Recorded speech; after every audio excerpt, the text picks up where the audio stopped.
Hello, good afternoon. My name is Jose Gasca, or good morning. Today, I'm the wound care nurse from the Natividad Medical Center. Today, I will be giving a class on pressure ulcer prevention. It feels weird not to have an audience, so I had to create my own here.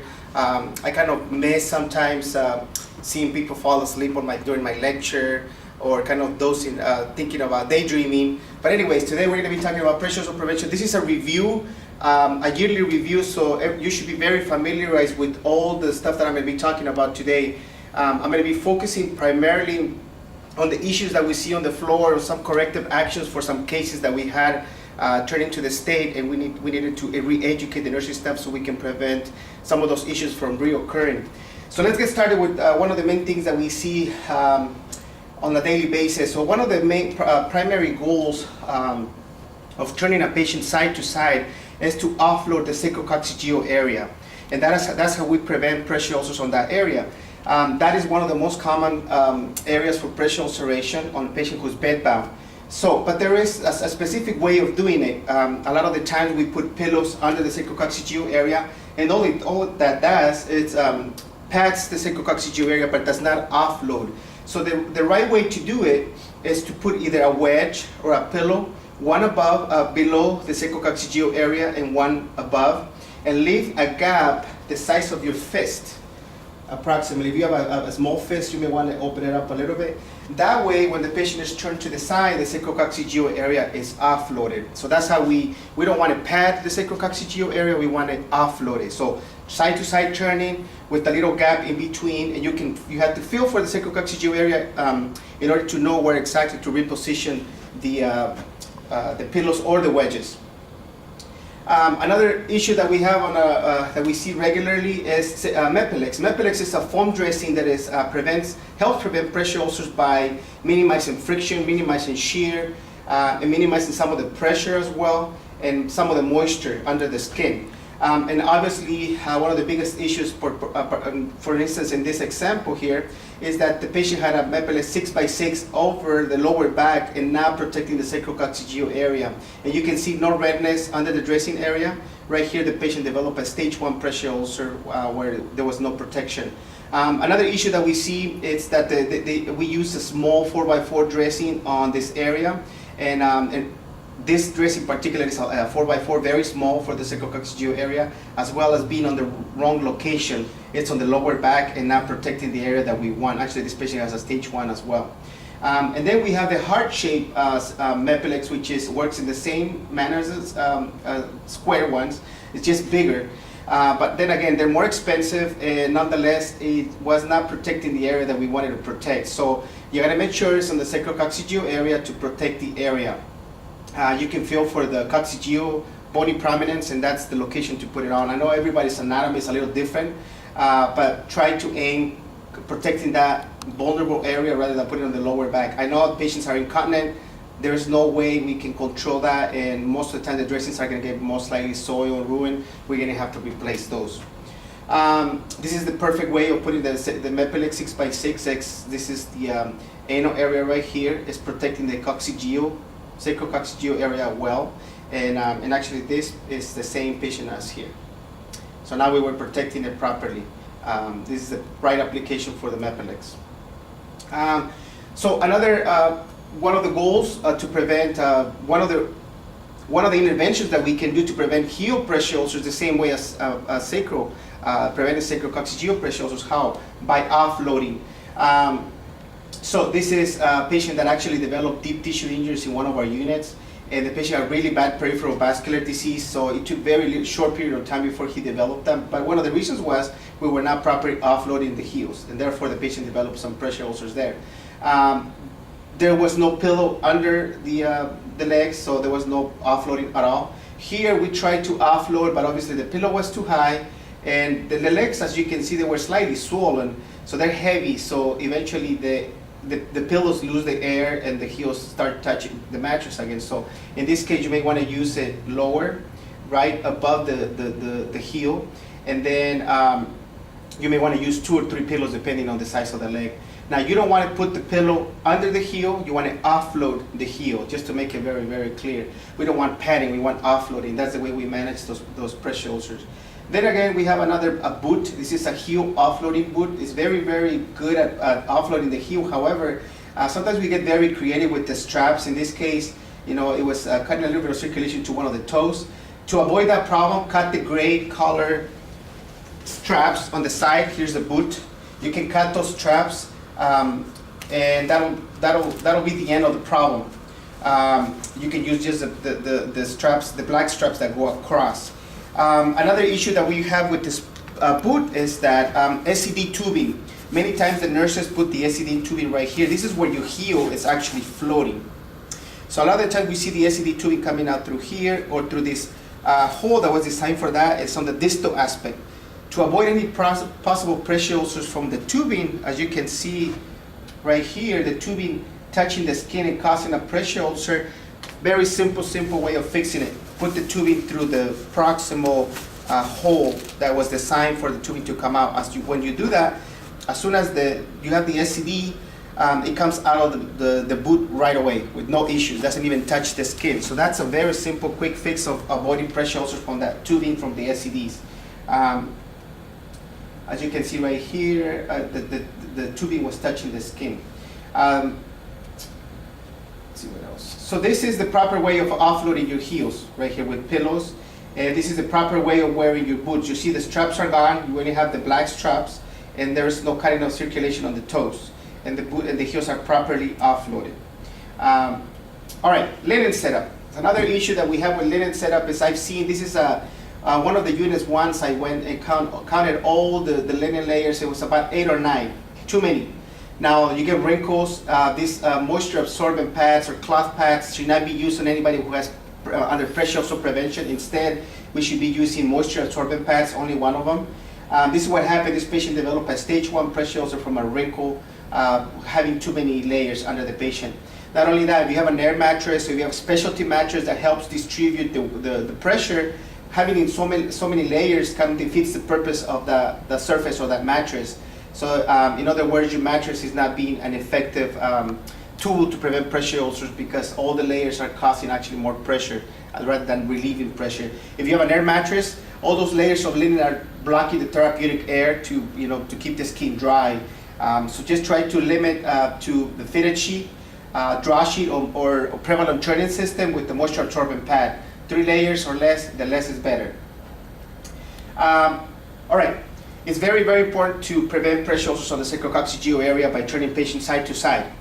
Then it's very important for us to prevent, essential for us to do heel offloading to prevent pressure ulcers on the heels, right?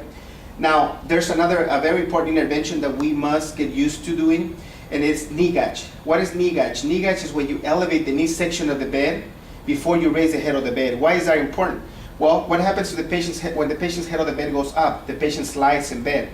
When that happens, the sacrococcygeal area and sometimes even the heels, there's an increase in shear forces on those tissues. And shear is when the tissues shift in multiple directions. When that happens, a lot of the times the blood vessels within the tissue rupture. And when they do that, there's a disruption in blood flow. If there's a disruption in blood flow, anything above that disruption of blood flow will eventually die, and that's how you end up with a necrotic pressure ulcer. Perfect example of that is a deep tissue injury. So, head of the bed goes up, patient slides. When they slides, the skin and the mattress interact, and like I said, there's friction forces. How can you prevent that? Well, the prevalent training system is ideal for that. It minimizes friction and shear. The Mepilex that we put on the sacrococcygeal area helps minimize friction and shear. And then the knee gauge. The knee gauge creates a small cradle it prevents the patient from sliding to some extent. It's not perfect, but it minimizes to some extent the shear forces. In the ICU 5, 6, 7 years ago, we used to have a lot of sacrococcygeal pressure ulcers. Why? Patients were intubated or 2 feet in respiratory distress. We had to keep them higher than 30 degrees, but we were not very efficient at doing the knee gauge. We probably were not very aware of that. As soon as we started implementing knee gauge, the number decreased significantly. Just a very simple intervention that we can do.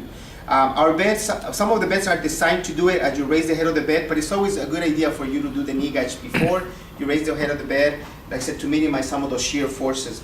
pressure and shear, those two forces are the main factors that contribute to pressure ulcers, besides other factors like nutrition. But mechanical forces, friction and shear, are the most damaging to the skin. Okay, moisture management. There's another big issue with moisture management, and I want you to be proactive about using the products correctly.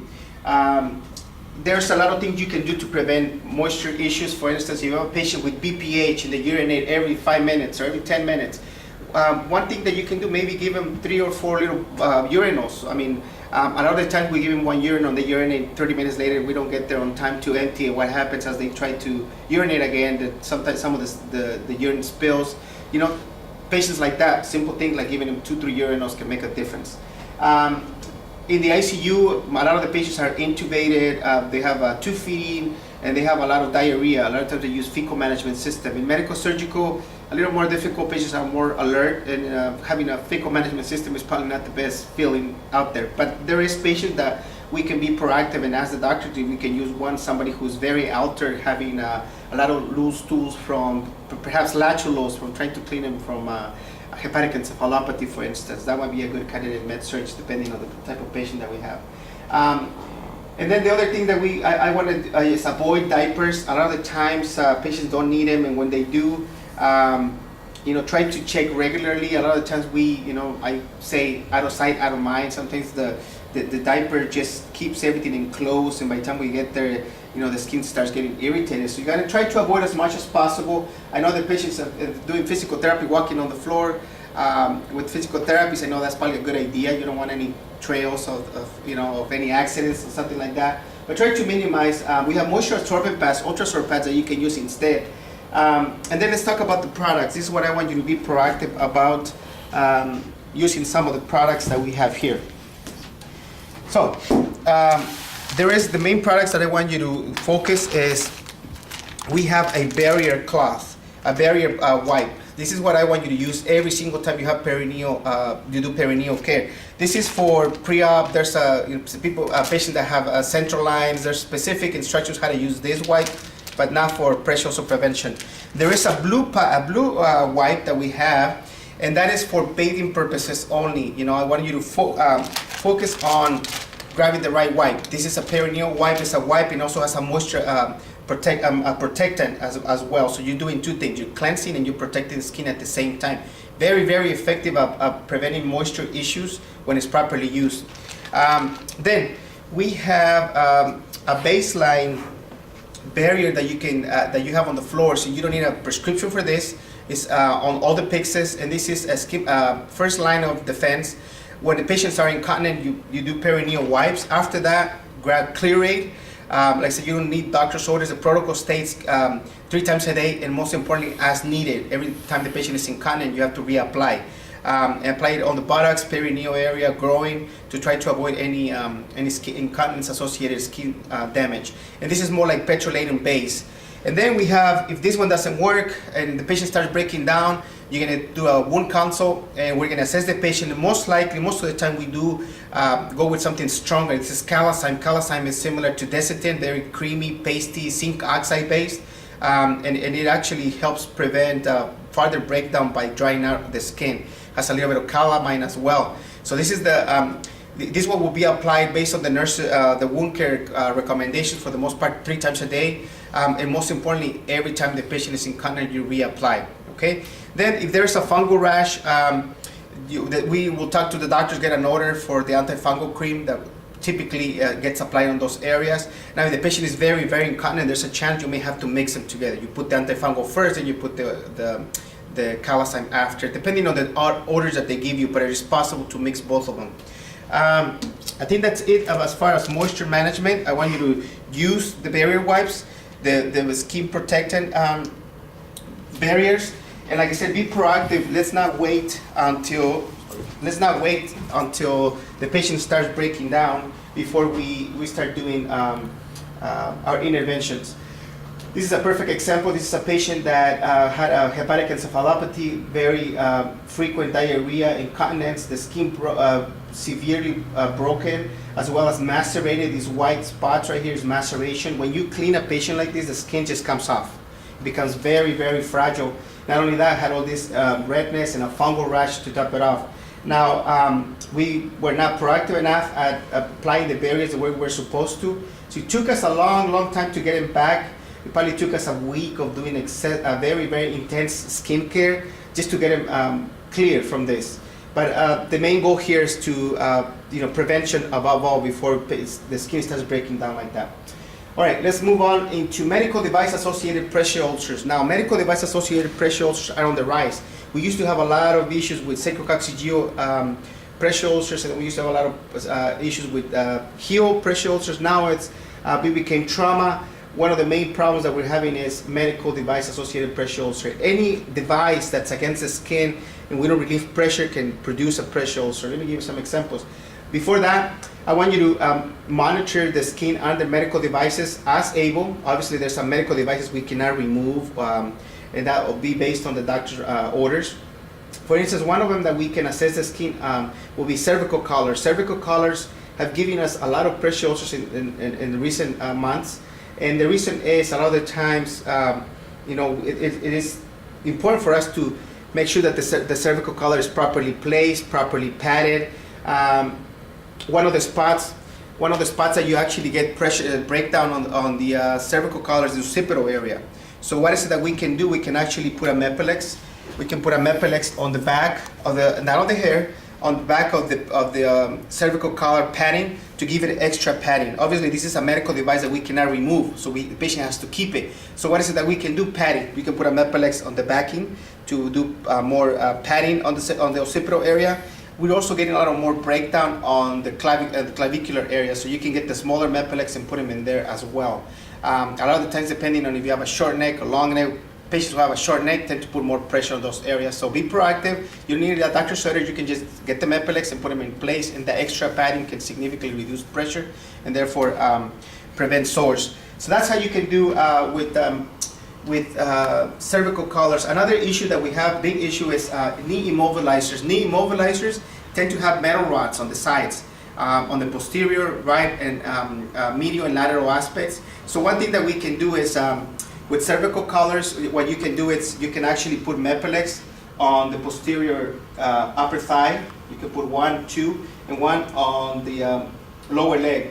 And what happens is when the patient has a knee immobilization, they're sitting down in the chair, what happens, the knee bends a little bit, so those metal rods are digging into the skin, and that'll cause skin breakdown.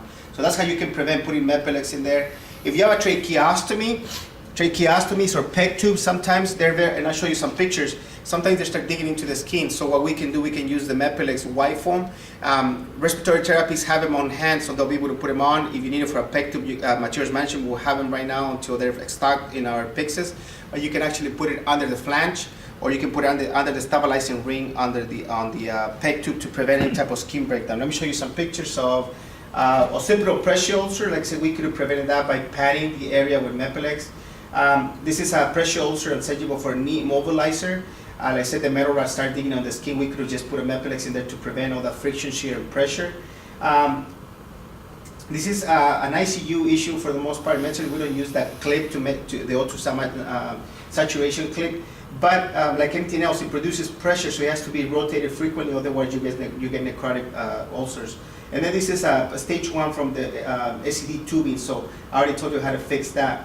And make sure you don't forget any equipment under the patient. This is a telemetry box, stage 1 pressure ulcer from that.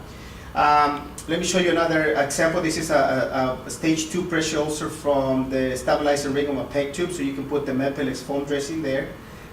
This is a patient that was on the bedpan. This is from another hospital.